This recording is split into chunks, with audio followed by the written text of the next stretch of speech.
$5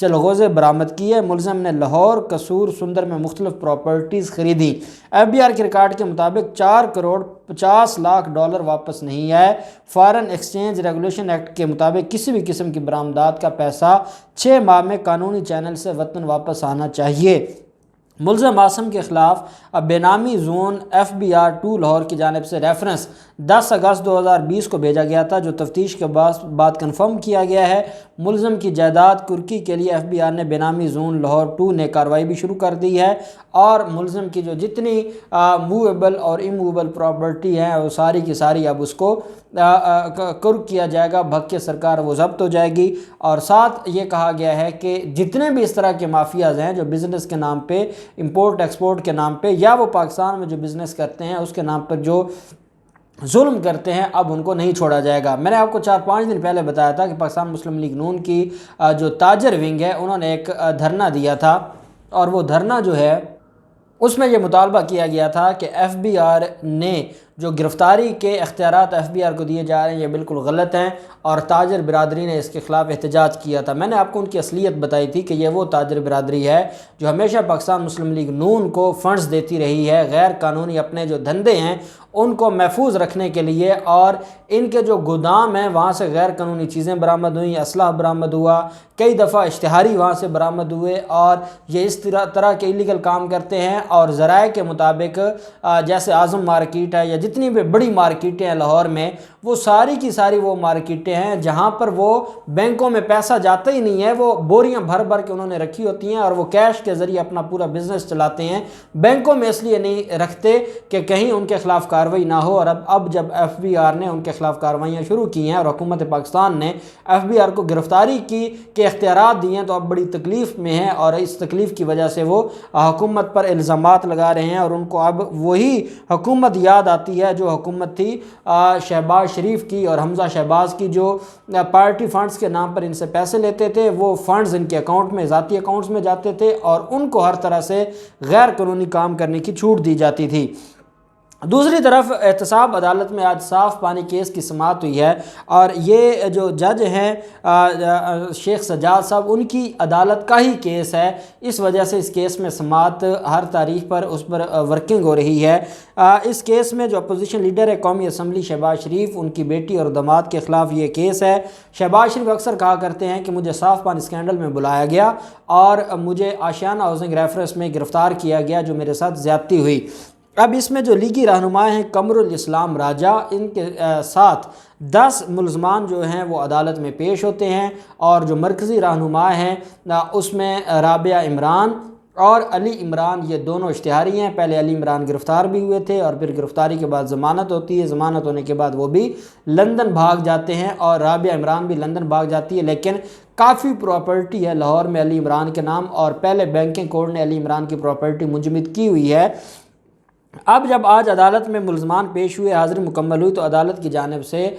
جو نیب لاہور ہے اس سے ان کی جائیدادوں کی رپورٹ طلب کی گئی ہے، رابعہ عمران اور علی عمران کی، اور عدالت نے یہ کہا ہے کہ ان کی جتنی بھی موویبل اور ایموویبل پراپرٹی ہیں، منقولہ غیر منقولہ جو جائیدادیں ہیں، ان کی رپورٹ طلب کر لی ہے، اور عدالت نے کہا ہے کہ کیونکہ ملزمان اشتہاری ہو گئے ہیں تو ان کی جو منقولہ اور غیر منقولہ جائیداد ہے اس کی رپورٹ عدالت میں سبمٹ کروائی جائے، تاکہ ان کے خلاف نیلامی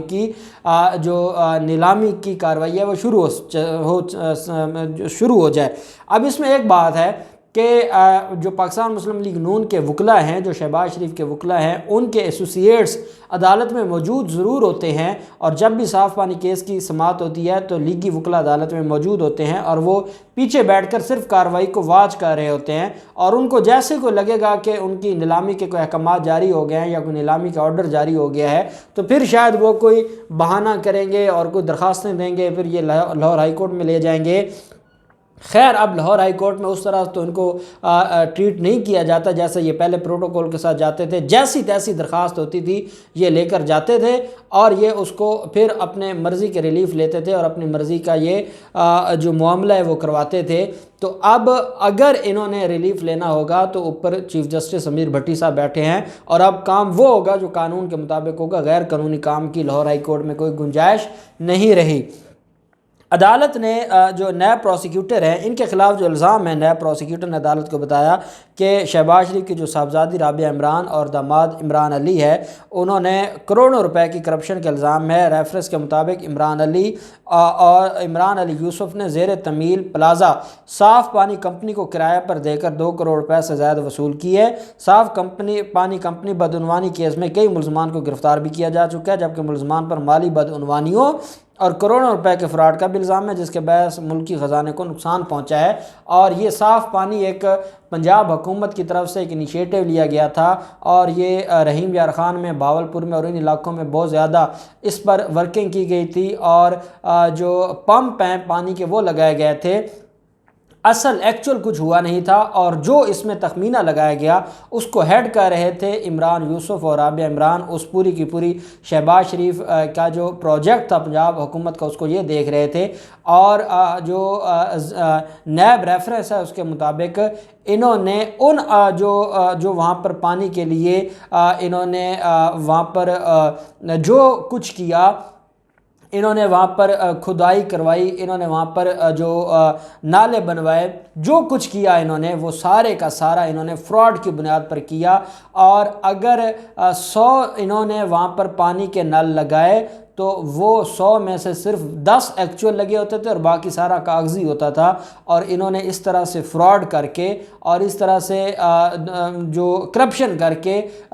2 ارب سے زائد کا نقصان پہنچایا تھا جو حکومتی خزانہ ہے اس کو۔ اور ساتھ انہوں نے جو وہ کمپنی تھی، جو صاف پانی کمپنی جس کو ٹھیکہ دیا گیا تھا، اس کو کرائے پر بھی اپنا پلازا دیا اور اس سے الگ 2 کروڑ روپے لیے۔ آپ اندازہ لگائیں یہ کتنے بڑے فراڈ کا نام ہے شریف خاندان اور شہباز شریف، اور پھر یہ کہتے ہیں کہ ہم نے قوم کی خدمت کی ہے اور ہم خادمہ اعلیٰ ہیں۔ اب ان کی جائیدادوں کا ریکارڈ طلب ہو گیا اور اگلی تاریخ پر نیلامی کارروائی شروع ہو جائے گی۔ اب دیکھتے ہیں کہ ان کی طرف سے کیا درخواست آتی ہے اور یہ کیسے بچانے کی کوشش کرتے ہیں۔ جو بھی ڈیٹیلز ہوں گی ہم آپ کے ساتھ شیئر کرتے رہیں گے۔ اللہ پاک پاکستان کامیاب و ناصر ہو۔ بہت شکریہ۔ اللہ حافظ۔ پاکستان زندہ باد۔